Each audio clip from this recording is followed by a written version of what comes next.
ও বাবা, দেখো একটা পাগলি এসে বসে আছে। বাবার কোনো সাড়া শব্দ না পেয়ে খোকন আবার চেঁচিয়ে বলল, ও বাবা এসো, পাগলি এসেছে। অমিত ঘর থেকে বেরিয়ে এসে দেখলো সত্যি একটা বয়স্ক মহিলা এসে বসেছে তাদের দরজার বাইরে। মাথায় চুল থেকে পায়ের নখ পর্যন্ত ধুলোতে ঢাকা, পরনে একটা জরাজীর্ণ শাড়ি। আসলে সে শাড়ির রং কি তা বলা মুশকিল, কারণ এত পরিমাণে ধুলো তাতে লেগেছে যে আসল রংটাই ঢাকা পড়ে গিয়েছে। অমিত বৃদ্ধাটির সামনে এসে চেঁচিয়ে বলল, কি চাই, এখানে কেন? বৃদ্ধাটি ডান হাতটা পেটে আর বাম হাতটা ঠোঁটের কাছে নিয়ে গিয়ে ক্ষীণ কণ্ঠে বলল, খিদে খিদে পেয়েছে। অমিতের মনটা কেঁপে উঠল। খোকনকে বলল, যা তো খোকন, মাকে বল কিছু খাবার দেবে, ওর খিদে পেয়েছে মনে হয়।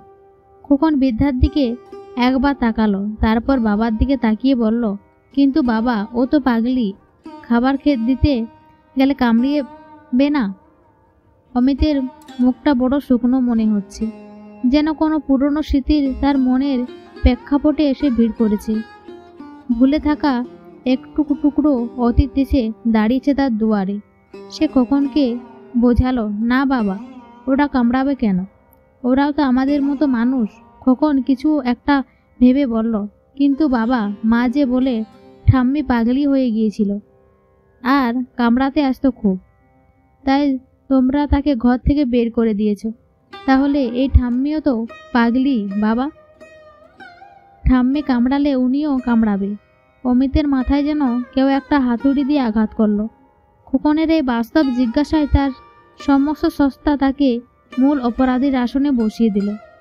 যে সেটা করছিল ওই কি সেটা কেবল ভুল ছিল? না, ছিল না, ছিল অপরাধ, কারণ উনি মা ছিলেন। হাজার যন্ত্রণা সহ্য করে অমিতকে পৃথিবীতে এনেছেন। ছোটবেলায় মায়ের যে দুধ পান করে বেঁচেছিল অমিত, সেই অস্তনের কামড় বসাতেও ছাড়েনি। কিন্তু বড় হতে মায়ের কামড়ের ভয়ে মাকে বাড়ি থেকে বের করে দিয়েছিল সে। কিন্তু কোথায় দিয়েছিল? পাগলা গারদে। খোকন আবার বলল, ও বাবা, দাঁড়িয়ে দাও না, আমি ভয় পাচ্ছি, আমার ভয় লাগে। অমিত গর্জে উঠল, যাও, তোমাকে যা বললাম সেটা করো, মাকে বল খাবার দেবে। খোকন চোখ মুছতে মুছতে ভেতরে গিয়ে মাকে ডেকে আনলো। প্রিয়া বাইরে এসে অমিতের কাণ্ড দেখে অবাক। এ কি অমিত, ও পাগলির পায়ের কাছে মাথায় রেখে কাঁদছে চলেছে। আমাকে ক্ষমা করে দাও মা, আমাকে ক্ষমা করে দাও, আমি ভুল করেছি, অপরাধ করেছি। প্রিয়া অমিতের এই অবস্থা দেখে বুঝলো হয়তো আবার সে পাগলি শাশুড়িটা ফিরে এসেছে। উফ, এ জ্বালা আর সয় না। সেই বৃদ্ধটির সামনে এসে দেখলো, না, উনি তো ওর শাশুড়ি নয়।